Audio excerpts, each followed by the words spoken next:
বাবা সেলিম, কেমন আছো? ভালো, আপনি? আস্ত বড় বাস দিয়ে আবার জিজ্ঞাসা করছি কেমন আছেন। আমিও ভালো। ভাই সব ঠিকঠাক তো? হ্যাঁ। আরে আপনারা দাঁড়িয়ে রইলেন কেন? বসুন। হ্যাঁ হ্যাঁ চ।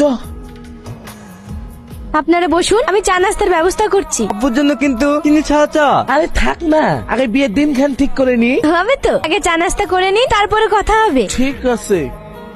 ব্যাং কে বিয়ান? কেন আপনি? ও তাহলে সামনের সপ্তাহে বিয়েটা হোক নাকি? বলেন কি এত তাড়াতাড়ি? আরে আপনারা অত চিন্তা করছেন কেন? বিয়ের যত খরচা সব আমরা দেবো। আব্বা ঠিক বলেছি তো? হ্যাঁ। সেলিম, তোর তো কপাল খুলে গেল রে। আশা, এভাবে কি হলো? আজ এমন করছো কেন? আমি কিছু জানি না, সব মজনু চাচা আর শাকিলের কীর্তি।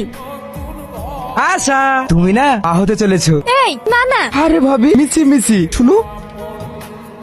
আর শোনো, তোমার আব্বু যদি কিছু বলে না, হ্যাঁ বলবে, বাকি আমি সামনে নেব। আর মা, তোমার আব্বুর নেক্সট ডিল তার সাথে? হ্যাঁ সাগর আঙ্কেলের সাথে। আচ্ছা যাও মা, তাড়াতাড়ি বাড়ি যাও। হ্যাঁ স্যার আসবো? হ্যাঁ আসুন, বলুন। Sir please.